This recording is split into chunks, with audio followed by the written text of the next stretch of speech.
at the White House. And with me to discuss this is California Democratic Congressman Ted Lieu.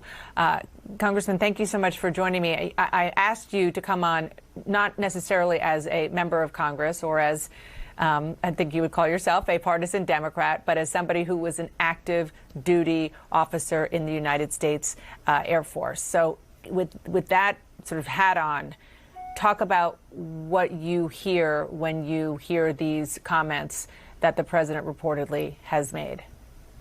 Thank you, Dana, for your question. As a veteran, I find it outrageous that anyone would say that Americans who gave the ultimate sacrifice are somehow losers or suckers. It is completely unacceptable when those words come from our commander-in-chief. Donald Trump must apologize for his dishonorable remarks. Okay, well, I think you and I both know that's not likely to happen, considering the fact that he is vehemently denying it, A, and B, I don't think we've heard him apologize much for anything since he's been in political life. But talk about the effect that this may have, not on politics, but on the men and women serving right now. We know that Donald Trump has disparaged Gold Star families in the past. He called John McCain, one of our war heroes, a loser.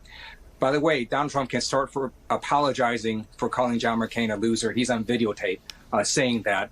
And imagine if you're a deployed person in Afghanistan, if you're one of our military members on the front lines, and you hear about these remarks by the President of the United States and how demoralizing that must be. So I hope Donald Trump sees it within himself to apologize for these comments, because it is hurting military families and the morale of military troops. So speaking about being offended, one person who should, in theory, be offended is his former chief of staff, General Kelly, who lost his son in battle. We have not heard from him or the former Defense Secretary Mattis on these claims. I want to play for you what a former senior Trump official, Miles Taylor, told my colleague Ana Cabrera this afternoon.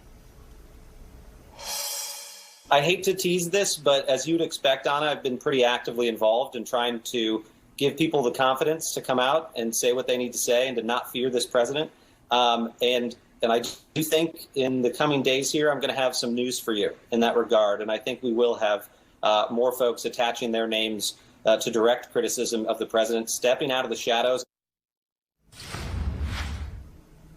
What do you think when you hear that? And more broadly, I mean, actually not more broadly, more specifically, should John Kelly come out and talk publicly on the record about this, since he was there and he, has a lot at stake here?